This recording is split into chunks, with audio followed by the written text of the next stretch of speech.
Bonjour tout le monde, j'espère que vous allez bien, c'est Lord Vendetta avec vous. On est vendredi, on est bien, c'est la fête, c'est le week-end. Alors on commence. XRP, 36 sous, une baisse de 0,70%. Toujours en dollars canadiens. Le market cap, 17 milliards, une hausse de 7,07%. Le volume dans les dernières 24 heures, 6 milliards, une hausse de 58,52%. Et le circulating supply, on parle de 45 milliards de XRP en circulation. Le market cap de la crypto complet, 1 trilliard 344 milliards. Et le volume dans les dernières 24 heures, 170 milliards. Et la BTC Dominance, toujours 65,2%. Ok? Donc, aujourd'hui, ça va être une vidéo un peu plus longue parce que j'ai pris en considération quelques commentaires de mon entourage et aussi des gens qui supportent ma chaîne, bien sûr. Ils m'ont demandé de faire des vidéos un peu plus longues. Donc, je me suis dit, pourquoi pas, why not? Parce que moi-même, j'ai remarqué que 15 minutes, ce n'était pas assez. Il y avait trop de choses à dire, il y avait trop de choses à mentionner, etc., etc. Donc, voilà. Donc cette vidéo va être un peu plus longue et aussi je vais parler sur le fait que XRP pourrait et à mon avis deviendra un global stablecoin, une pièce stable sans juridiction neutre pour les paiements transfrontaliers. Encore une fois, je vais revenir en arrière, quelques années en arrière, quelques mois en arrière pour vous faire comprendre ce que je veux vous faire comprendre. Vous comprenez? Donc voilà, on avance. Le premier article, c'est quoi? C'est Ripple CTO, le cryptographe de Ripple qui est David Schwartz. Il n'aura pas un seul fiat mondial, mais le XRP pourrait être la monnaie de transition. Donc, pourquoi il n'y aura pas un seul fiat mondial? Parce que avant c'était le sterling, c'était le World Reserve Currency. Maintenant c'est le dollar américain qui est le World Reserve Currency. Mais le dollar américain n'arrête pas de perdre sa valeur. Et aussi le dollar américain, tout ce qui est sovereign currency, elle se fait utiliser comme une arme politique. Le monde ne veut plus rouler sur cette mentalité-là. Le monde veut être sur un level playing field où les trades se font d'une façon fair, d'une façon clean et d'une façon propre. Et c'est pour ça qu'une pièce stable, sans juridiction neutre, que personne ne peut contrôler, décentralisée, pourrait être la nouvelle reserve currency en étant un global stablecoin. Ok, ça ce n'est pas des conspirations, je ne suis pas en train de créer des histoires ou je ne sais pas quoi. Tout ce que je vais vous montrer dans cette vidéo, c'est des facts. C'est des facts. C'est des choses qui sont vraies. Hein, c'est pas moi qui a décidé ou ce n'est pas moi qui a créé, mais on va parler du G30, un groupe d'élite de 30 banques. On va parler du BIS, on va parler de la banque, le gouverneur de la Banque centrale d'Angleterre. Donc tous ces gens-là parlent de la même chose. Ok? Voilà, on avance. Le CTO de Ripple prédit la création d'un écosystème d'actifs dans lequel XRP et d'autres seront la clé. XRP Ledger et XRP ont été conçus pour servir d'actifs indépendants de la juridiction. Les monnaies numériques des banques centrales occupent une grande partie de l'attention dans l'espace cryptographique. Des représentants d'institutions financières du monde entier ont exprimé leur intérêt pour la numérisation ou la tokenisation de leurs devises. Le CTO de Ripple, David Schwartz, a pris position sur la possibilité de l'émergence d'un global stablecoin et le rôle de l'actif numérique XRP dans ce contexte. Avant d'aller plus loin, je sais qu'il y a des amis, des gens que je connais, attendent sur le côté, les bras croisés. Ils attendent le bon moment pour eux. Je ne sais pas c'est quoi le bon moment, mais XRP à 27 sous, c'est un extrêmement fou moment. Mais les gens attendent un meilleur price. Ces gens-là qui contrôlent le monde et qui contrôlent le système financier, quand ils seront prêts, ils en ont rien à foutre de ta gueule. Ils en ont rien à foutre de ce que tu penses ou si tu as acheté ou tu n'as pas acheté. Overnight, le prix va changer et XRP deviendra un global stablecoin. Donc, si tu es dans le train, tu es dans le train. Si tu n'es pas dans le train, tu n'es pas dans le train. C'est pour ça, moi, je fais que acheter des XRP. Je ne trade pas mes XRP. Je ne trade pas mes XRP pour d'autres assets. Non. Je garde XRP. Je continue à acheter XRP. That's it, that's all. Oui, j'ai d'autres assets. Mais mon meilleur asset et mon plus gros bag, mon plus gros sac, c'est XRP. Parce que XRP, c'est le digital gold. Ça va être une monnaie qu'on pourra utiliser partout dans le monde. comme le dollar américain maintenant. Et aussi, le moment où quand il va devenir un global stablecoin, on ne pourra plus faire du profit avec. C'est maintenant ou jamais, à 27 sous. C'est l'opportunité la plus malade de notre lifetime. Parce que pour être un global stablecoin qui va booster les paiements transfrontaliers pour toutes les banques centrales, les gouvernements, là on parle de milliards et on parle de centaines de milliards, on parle même de trilliards. Impossible que XRP reste à 27 sous. C'est impossible, ce n'est même plus une réussite, c'est fini, jette ça à la poubelle. Pour subvenir à ses besoins et pour améliorer ce domaine des paiements, XRP doit être minimum à 4 chiffres. Est-ce qu'il va devenir stablecoin à 4 chiffres? Je ne sais pas. Est-ce qu'il va être stable à $100? Je ne sais pas. Mais mon message c'est n'attendez pas, faites vos recherches et sautez maintenant. Ce n'est pas un conseil financier, mais c'est un conseil financier. Je suis désolé. Tu peux me poursuivre après, j'en ai absolument rien à foutre.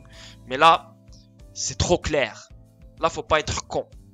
Je suis pas un conspirationniste, je suis rien de tout ça. Je suis juste un gars normal qui suit l'argent, qui suit les gens qui contrôlent le monde. That's it, that's all. C'est une direction claire. XRP deviendra un jour un global stablecoin. C'est ou bien maintenant t'investis, tu ramasses le plus de XRP possible, tu mets ça de côté et tu continues ta vie, ou bien tu vas pleurer et regretter parce que tu avais une opportunité de malade devant tes pieds et tu ne l'as pas saisie. Ok? Bref. La discussion a commencé lorsqu'un membre de la communauté XRP s'est référé à la feuille de route qui a été élaborée par le Conseil de stabilité financière du G20 pour créer un règlement sur les actifs numériques. Dans sa publication, le FSB a souligné les avantages des actifs numériques pour effectuer des paiements plus rapides et moins chers. L'utilisateur estime qu'il y a place pour l'émergence d'un stablecoin mondial. Le directeur technique de Ripple a répondu comme suit.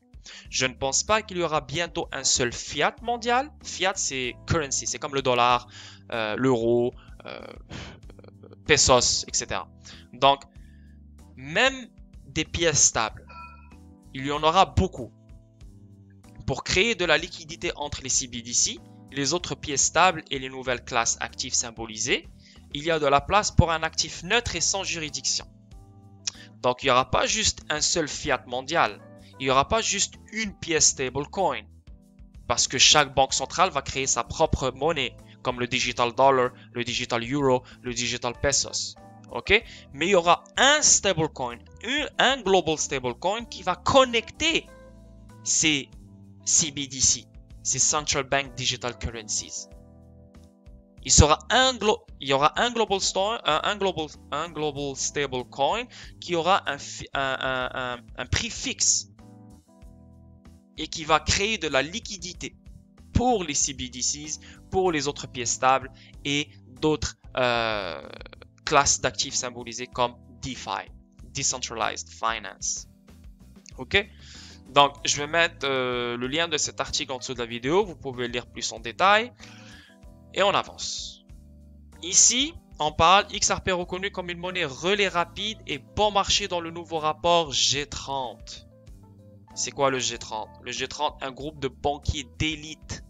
S'il vous plaît, relisez ça s'il vous plaît. Le G30, un groupe de banquiers d'élite.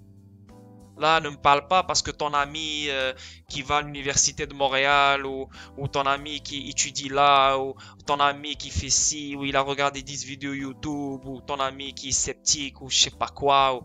J'en ai absolument rien à foutre de tes amis, j'en ai absolument rien à foutre de ton entourage, j'en ai absolument rien à foutre de ce que tu penses. Fuck you, toi et tes pensées. Moi, je regarde ces gens-là. Le G30, un groupe de banquiers d'élite. Ok? Fait l'éloge du XRP dans son dernier rapport tout en mettant en lumière les opportunités et les risques liés aux crypto-monnaies. Je sais, je suis un peu excité, mais là, il y a des gens dans mon entourage, mes amis, ma famille. Ouais, mais t'es conspirationniste, ouais, t'es nanan, ouais, tu dis n'importe quoi, ouais, ça ne va pas arriver, ouais. Ces gens-là, si vous m'écoutez, j'en ai absolument rien à foutre de ce que vous pensez, parce que vous êtes des cons.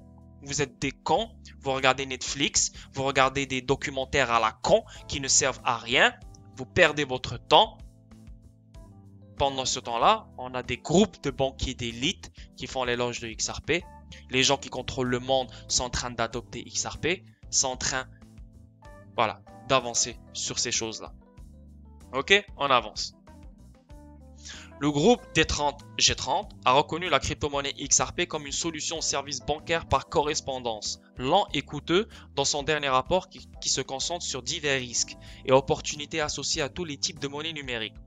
Tout en émettant des hypothèses sur l'introduction d'une pièce stable mondiale du secteur officiel, G30 suggère qu'il pourrait remplir une fonction similaire au réseau de transfert de fonds existant de Ripple. Comme c'est too much. Il est possible qu'une telle pièce stable puisse être précieuse pour les paiements transfrontaliers, remplissant une fonction similaire à celle offerte dans le secteur privé par Ripple. Un système de règlement brut en temps réel, un bureau de change et un réseau d'envoi de fonds dans la monnaie numérique XRP. Ce n'est pas moi qui le dis. Ce n'est pas Lord Vendetta. Ce n'est pas je sais pas quoi. Non, moi je suis juste quelqu'un de normal qui fait ses recherches. Je ne suis pas dans mon coin en train de penser « Ah non, c'est comme ça que le monde fonctionne ». Non, je m'en fous de ce que toi tu penses. Ces gens-là ont décidé, ils sont en train de décider, ils sont en train de brainstorm sur l'idée que XRP pourrait devenir un global stablecoin. Et toi, tu es là en train de me dire XRP c'est un scam. Non, XRP personne ne va l'utiliser. Non, XRP c'est un risque. Non, XRP c'est... Tout est un risque. Tu marches dans la rue, c'est un risque. Tu investis sur Apple, c'est un risque. Tu investis sur Netflix, c'est un risque. Tout ce que tu fais, c'est un risque. Mais à un moment donné, il faut prendre un risque sur des bêtes réfléchies, analysées et sur des recherches basées sur des recherches fiables. Et ce que je vous montre, ce n'est pas des conspirations, ni des trucs chelous, je ne sais pas quoi. On parle des trucs fiables, on parle des facts. Des facts qui viennent de G30, des facts qui viennent du CTO de Ripple, etc., etc. Je vais vous montrer d'autres facts. Ok? Donc, je vais mettre le lien de cet article en dessous de la vidéo. Vous pouvez le lire plus en détail. Et là, je vous montre ici le PDF du G30 Digital Currencies. Et vous pouvez juste taper G30 XRP et vous allez dans images, ou bien vous pouvez juste aller là, tous, et vous cliquez sur groupe 30.org Digital Currencies and Stablecoins. Et sans aller là, parce que je vais perdre du temps, on peut cliquer ici. Tout ce que je viens de vous lire ici, là, en français, c'est exactement ce qui est là en anglais.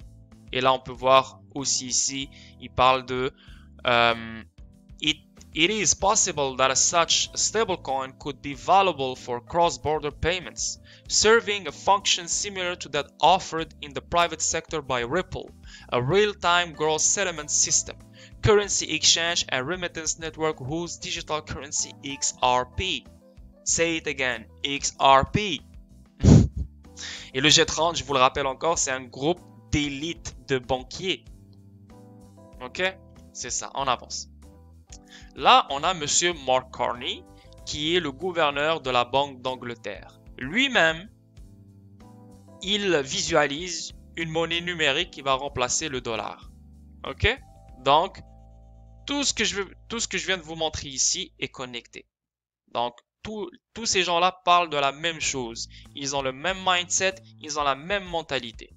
Cet article est quand même vieux. On parle de 2019, 23 août 2019. Mark Carney, le dollar est trop dominant et pourrait être remplacé par la monnaie numérique. Comme je vous ai expliqué tout à l'heure, le dollar peut être utilisé comme une arme politique. Donc, si tu suis pas nos règles, on peut te sanctionner, etc., etc., etc. Le monde ne veut plus rouler sur cette façon. Le monde va être sur le même level playing field. Donc, une pièce stable, une pièce numérique sans juridiction et neutre pourrait être la clé. Le gouverneur de la Banque d'Angleterre déclare que le stockage de dollars est devenu un obstacle au commerce mondial. Le gouverneur de la Banque d'Angleterre, Mark Carney, a contesté la position du dollar en tant que monnaie de réserve mondiale, arguant qu'il pourrait être remplacé par une alternative numérique mondiale pour mettre fin à une surabondance d'épargne qui a entraîné 10 ans de faible inflation et de taux d'intérêt extrêmement bas. Comparant le passage à la fin de la domination de la livre sterling sur les marchés monétaires internationaux il y a 100 ans, Carney a déclaré que le dollar avait atteint un niveau de domination qui signifiait qu'il constituait un obstacle à une reprise durable. Voilà, ces gens-là ont décidé que le dollar, mort, merci, bonsoir. Plus il reste, plus il constitue un obstacle. Donc, ces gens-là veulent un changement radical dans le système financier, radical dans le domaine des paiements, radical dans le système bancaire. Ok?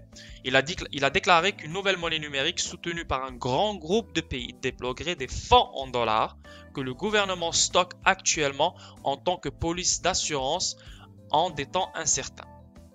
Quand il dit un grand groupe de pays débloquerait, un grand groupe de pays, quel organisme regroupe énormément de pays? On parle du IMF, le FMI. Il regroupe 189 pays qui se mettent d'accord sur un seul système monétaire. Et on a déjà vu Brad Garlinghouse, le CEO de Ripple, assis avec Christine Lagarde quand elle était la chef du FMI. On a déjà vu, vous pouvez aller sur YouTube, vous écrivez XRP FMI ou Ripple IMF et vous allez voir des réunions, des meetings. On peut voir Brad Garlinghouse assis avec les représentants du IMF qui contrôle 189 pays. Et là maintenant, le gouverneur de la Banque d'Angleterre vient de déclarer que un grand groupe de pays débloquerait des fonds en dollars. Une nouvelle monnaie numérique soutenue par un grand groupe de pays débloquerait des fonds en dollars. Donc c'est sûr et certain, ces gens-là ne vont pas t'écrire va acheter XRP, mais il faut que tu puisses, il faut que tu ailles, comment dire, l'intelligence, je sais pas, il faut que tu saches comment lire entre les lignes. Il faut que tu connectes les dots, parce que ces gens-là ne vont jamais te donner le tuyau pour que toi tu deviennes riche. Ces gens-là sont contre toi. Ces gens-là ne sont pas là pour te rendre riche. Au contraire, ils sont là pour te confondre. Ils sont là pour te mettre le doute, la confusion, etc. pour te mélanger. Mais toi, tu dois être assez wise. Et tu dois faire des recherches, bien sûr, pour lire entre les lignes et comprendre de quoi ils parlent. Moi, le fait de lire ça, pour moi, ça clique direct. Mais pour quelqu'un d'autre, ça ne va pas cliquer. Parce qu'il n'a pas fait ses recherches. Il n'est pas allé loin pour comprendre de quoi ces gens-là parlent. Ok? Donc, je vais mettre le lien de cet article en dessous de la vidéo. Vous pouvez lire plus en détail. Et ici, avant d'aller plus loin, Bank XRP, c'est un gars de Montréal. C'est le meilleur researcher qu'on peut trouver au monde concernant XRP et Ripple. Vraiment, il est très connu sur Twitter et c'est un gars de Montréal. Je suis très content. Vraiment, c'est un gars de Montréal. Et voilà, donc s'il vous plaît, suivez-le. Il a même une chaîne YouTube. Vous pouvez subscribe à sa chaîne YouTube. Vraiment, il a des insights de malade et il a des nouvelles de malade concernant XRP et Ripple. Ok? Donc ça, c'est une vidéo qu'il a postée en 2019 concernant cet article.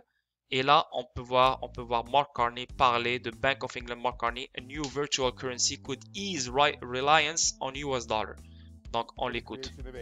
New virtual currency that could ease the reliance of the world on the US dollar, which he says creates some of the problems that we have today. I can explain more of that in a second. He also says the UK outlook, hinges critically on Brexit. Sarah, he is pointing out that, for example, half of all international trade is priced in dollars, but the U.S. that's 5 times greater than the U.S. contribution to world output, along with 2/3 of world securities priced in dollars. And he says the problem there is that U.S. interest rate policy, U.S. exchange rate policy becomes exported to other parts of the world, and he says that is not the optimal way to run things. I think he acknowledges a long way off, but it's a pretty radical Where did that come from, proposal Steve? from Is he a trying guy to get who's kicked out of Jackson Hole? No, but I think what he's dealing with, Sarah, is this idea of why are we having so many problems related to the U.S. being strong but the rest of the world being weak? And he says that's because so much of the world is priced in dollars. So the theory of flexible exchange rates resolving these imbalances is not working. you know, Sarah, this is not the first time this idea has been talked about or floated. There's the special drawing rights from the IMF. But anyway, all these questions that you may have and I have still, we're going to get a chance to talk to Mark Carney about this issue and others, including the outlook for the UK, potential spillovers to the US, as well as the rest of the world and emerging markets. So we're going to talk to him at 5:30 today. And just before that, we'll get a chance to maybe ask. Bref, voilà, c'est juste pour vous faire comprendre que c'est vraiment real, ils ont vraiment parlé de ça, et comme quoi le dollar, il est tellement dominant, et les autres currencies du monde entier perdent de la valeur et ne sont pas assez dominantes. Donc, ce n'est pas fair, ce n'est pas logique. Là, maintenant, le monde ne veut plus rester sur cette mentalité-là. Et c'est pour ça le IMF rentre en jeu, et c'est pour ça qu'on voit Ripple assis avec le IMF, etc., etc., etc. Donc, encore une fois, tout est connecté. Ripple CTO qui parle d'un global stablecoin, son juridiction est neutre. On parle du G30, le groupe de banquiers d'élite qui mentionne XRP pourrait devenir un global stablecoin. On voit le PDF du G30 ici. On voit le gouverneur de l'Angleterre qui dit une monnaie numérique pourrait remplacer le dollar en tant que World Reserve Currency. On vient de voir la vidéo aussi, ça parle de ça. Et là, on voit ici le rapport G7, les pièces stables mondiales sont un risque systémique. Donc, il y a eu plusieurs rapports, ça c'est quelle date? Il y a 1 an, ok? C'est encore vieux. Il y a plusieurs rapports sur les crypto-monnaies par la Banque des règlements internationaux, le BIS, BRI en français. Tous ont déclaré qu'ils n'étaient pas encore suffisamment importants pour représenter des risques graves. Le rapport du groupe de travail du G7 sur les pièces stables, produit par la BRI, représente un changement de temps. Les pièces stables mondiales, telles que la balance, représentent un risque systémique. La BIS définit un Global Stablecoin, encore une fois, comme une initiative construite par une large base de clients existante avec le potentiel d'évoluer rapidement. Donc, le BIS, c'est quoi? BIS, c'est la Banque des règlements internationaux. Est une organisation financière internationale, donc c'est pas juste national, internationale, créée en 1930 sous la forme juridique d'une société anonyme, dont les actionnaires sont des banques centrales. Donc ses clients à elle, c'est les banques centrales. Et là, on peut voir ici la BIS définit un Global Stablecoin comme une initiative construite sur une large base de clients existantes. Donc un Global Stablecoin qui va servir à ses clients qui sont des banques centrales pour les paiements transfrontaliers. Ok? Parmi un large éventail de risques, 4 sont mis en évidence. Le premier est l'impact sur la manière dont les pays peuvent influencer leur propre politique monétaire. Un point connexe est que dans certains pays, la monnaie stable pourrait être attrayante pour les citoyens, entraînant une substitution monétaire et une instabilité financière. Le rapport du G7 fait référence à l'un des discours de Benoît Cœuré, président du groupe de travail, qui a fait la même conclusion en juillet. Les préoccupations réglementaires, à savoir la lutte contre le blanchiment d'argent et le financement de la lutte contre le terrorisme, sont les sujets qui ont précédemment retenu l'attention. Mais l'un de ceux qui se manifestent est la nécessité d'une concurrence ouverte et les préoccupations concernant les questions d'antitrust. Après tout, l'utilisateur fonde un Facebook ou un Alibaba, c'est lui? Ah, ça par rapport. Bref. Là, j'aurais dû même pas lire ce paragraphe, j'ai perdu du temps pour rien. Mais c'est juste pour vous expliquer que le G7 aussi parle d'un Global Stablecoin et la BIS, qui est la Banque des règlements internationaux dotée, pas dotée, mais je veux dire qui a des actionnaires comme Banque centrale, donc ses clients c'est des banques centrales, veulent un Global Stablecoin pour subvenir à leurs besoins de paiement transfrontalier, etc. Donc, je vais mettre aussi le lien de cet article en dessous de la vidéo. Vous pouvez le lire aussi en détail. Donc là, on parle du G7. On a parlé du gouverneur de la Banque d'Angleterre. On a parlé du G30. Et on a parlé de BIS. OK? Donc, ici, BIS. BRI. BRI en français. Baisse du correspondant bancaire, poussant les gens à utiliser les crypto-monnaies. Donc, BIS, qui est la Banque des règlements internationaux, pousse les gens à utiliser les crypto-monnaies. Hier, la Banque des règlements internationaux BRI, qui appartient à 60 banques centrales, a publié un rapport sur les relations de correspondants bancaires utilisées pour les paiements transfrontaliers. Au cours des 7 dernières années, les relations de correspondants bancaires ont diminué de près de 20%. Benoît Cœuré, président de la Commission des paiements et des infrastructures de marché, a noté que cela peut pousser les gens à utiliser les services de paiement fantômes tels que les crypto-monnaies. En règle générale, dans les services bancaires correspondants, pour effectuer des paiements transfrontaliers, une banque ouvrira des comptes dans d'autres banques, dans de nombreuses juridictions.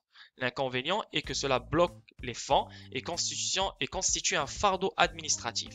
Pour les juridictions où il n'y a pas de relation bancaire, les paiements seront acheminés via une autre banque. Donc là, on appelle ça les comptes nostro-vostro. Maintenant, moi, je suis une banque canadienne, je veux opérer en France. Donc, je dois mettre un capital en France et la banque en France doit mettre un capital au Canada. Donc, ce capital sert à quoi? S'il y a des complications, s'il y a des frais, s'il y a des erreurs dans les paiements transfrontaliers, quelque chose, donc la banque qui est dans l'autre pays, elle prend de ce capital pour résoudre ce qu'il y a entre les deux banques. Maintenant, ce capital-là fait que dormir dans les deux pays. Il fait que dormir. Maintenant, en utilisant XRP, en utilisant comme bridge currency et en mettant les CBDCs en live, on n'aura plus besoin de ces comptes nostro-vostro. Donc, il y aura beaucoup plus de liquidité qui va circuler dans le monde autour des banques centrales, etc. Parce que chaque pays va dire, OK, you know what, garde ton capital, moi je garde mon capital, envoie-moi des XRP et moi je vais choisir n'importe quelle currency que je veux.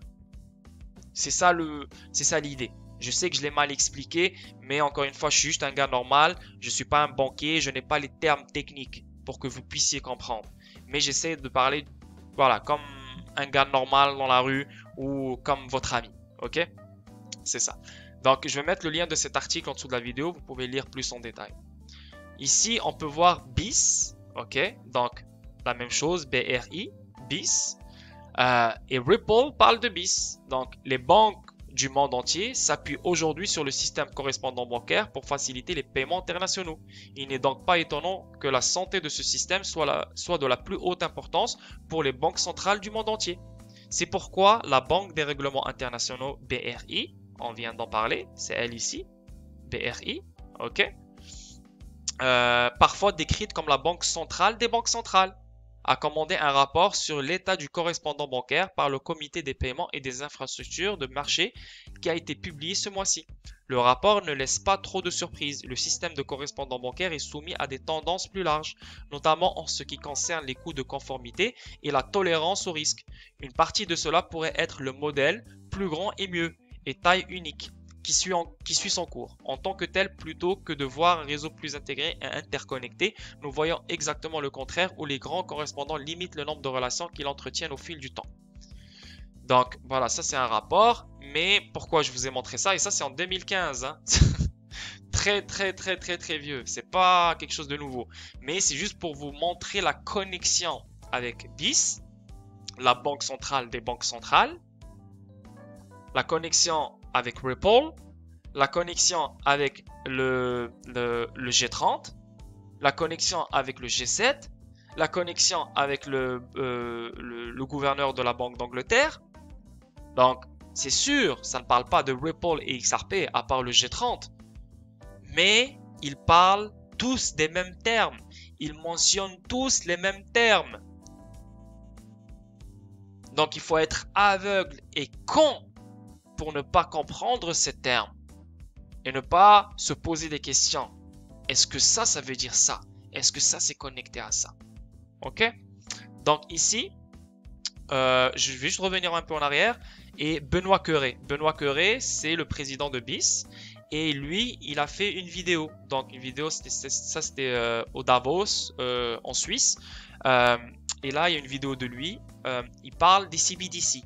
Mais il dit lui-même, avant de parler des CBDC, ça c'était le 22 janvier 2020, avant de parler des CBDC, il faut mettre les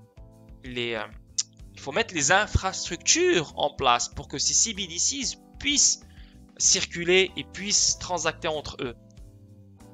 Et là, maintenant, en 2021, on parle des CBDC sans arrêt, non-stop. Ça veut dire que l'infrastructure sur laquelle ces CBDC vont transacter et rouler, elle est déjà prête. Comprenez? Donc, voilà une vidéo de Monsieur Benoît Cœuré, le chef de BIS. The task of innovation at the BIS. So I'm very glad to be here with you today. Innovation has been a theme in Davos for years, but what we're seeing this year is a lot about innovation and how innovation can improve financial markets. And that discussion has started in the private sector, as it should. Innovation, it starts from the private sector, and it's now migrating to the public sector, which is new and exciting.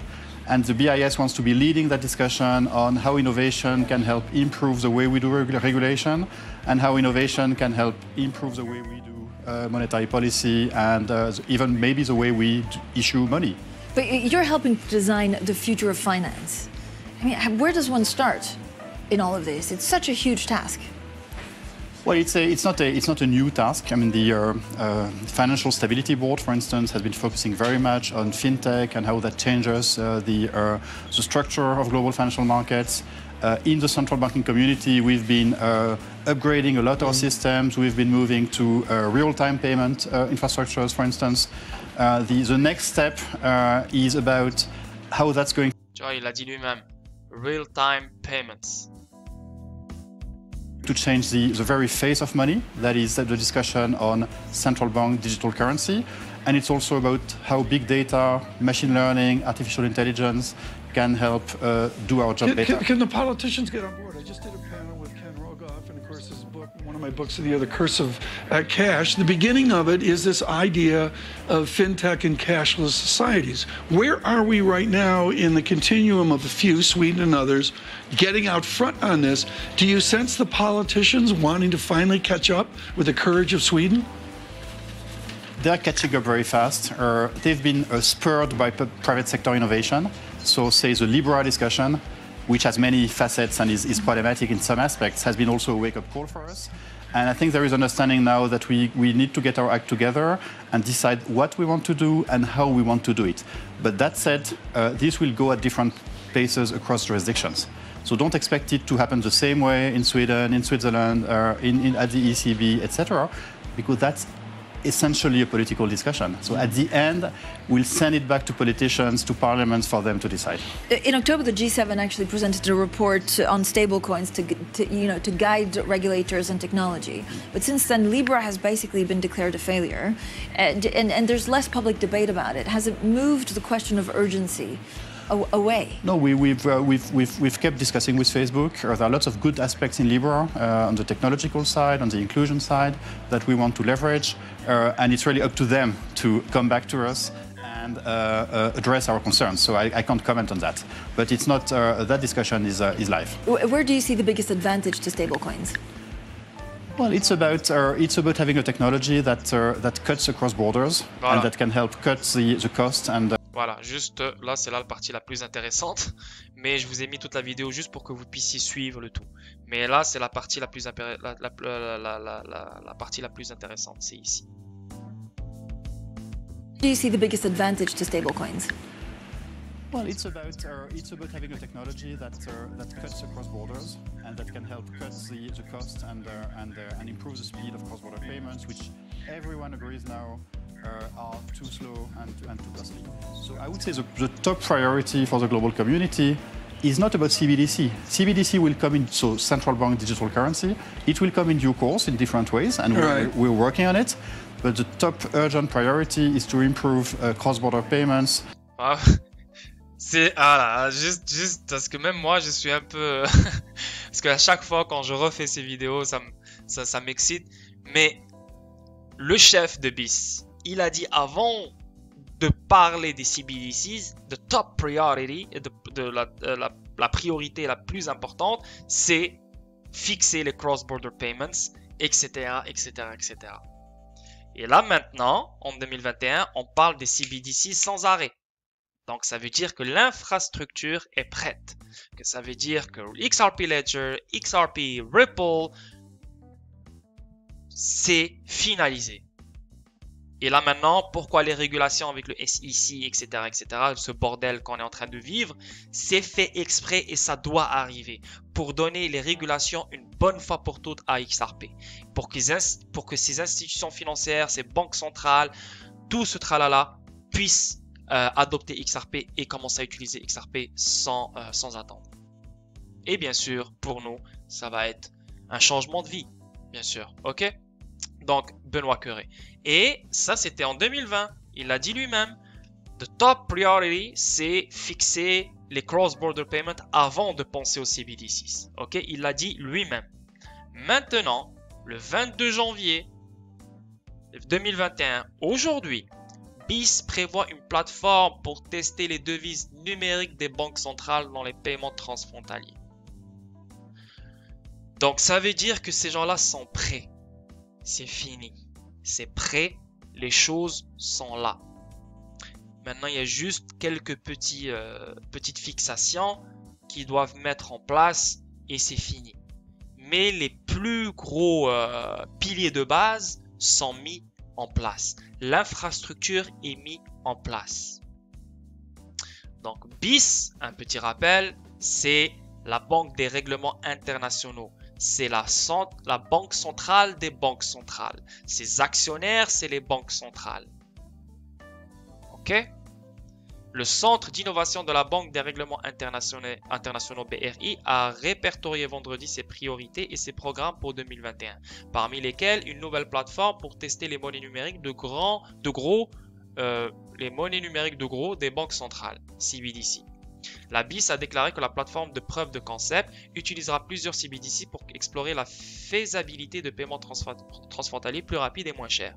Les CBDC figuraient également parmi les 6 priorités thématiques de l'année aux côtés du SubTech et RegTech, de la finance ouverte, de la finance verte, de la cybersécurité et les infrastructures des marchés financiers de nouvelle génération. Bref, je ne vais pas tout lire, mais juste pour vous faire comprendre que BIS, maintenant, elle prévoit une plateforme pour tester les devises numériques des banques centrales dans les paiements transfrontaliers. Donc, BIS, elle parle des CBDC sans arrêt. Mais il y a un an, le chef de Benoît Cœuré, il disait avant de parler des CBDC, il faut mettre en place l'infrastructure pour que ces CBDC puissent transacter et rouler. Ok? Et là, on voit ici BIS.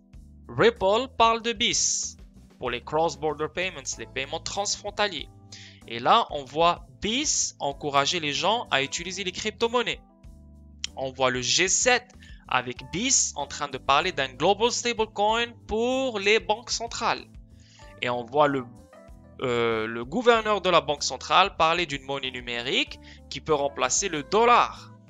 On voit ici le G30, un groupe de banquiers d'élite, parler de XRP comme un global stablecoin pour les cross-border payments. Donc, voilà. C'est une longue vidéo, je sais, 40 minutes presque, mais j'espère vraiment que vous avez pu comprendre l'ampleur de XRP, la direction de XRP, la valeur de XRP et bien sûr, qu'est-ce que Ripple fait et la connexion de Ripple avec les plus grandes institutions financières dans le monde. Encore une fois, je vais mettre les liens de tout ça en dessous de la vidéo. Vous pouvez les lire un par un et vous pouvez faire vos recherches comme vous voulez. Mais je vous encourage à faire vos propres recherches. Moi, je vous ai ouvert la porte. Je vous ai piqué. Mais continuez à faire vos recherches. Continuez à apprendre sur la meilleure opportunité de notre lifetime. Continuez à investir et à être curieux sur XRP et Ripple. Ne remplissez pas vos têtes avec de la distraction. Ne remplissez pas vos têtes avec des choses inutiles. Regardez les partenariats, regardez les connexions, regardez la technologie et regardez où le monde s'en va. C'est le plus important. Ok? J'espère que ça a été instructif pour vous. Je vous souhaite un très bon week-end, un merveilleux vendredi. Je reviens lundi. La semaine prochaine, je vais faire beaucoup plus de vidéos sur comment acheter des XRP, comment vendre vos XRP, etc., etc. Donc, prenez soin de vous, suivez-moi sur Twitter et voilà, je vous souhaite un bon week-end. Bye bye.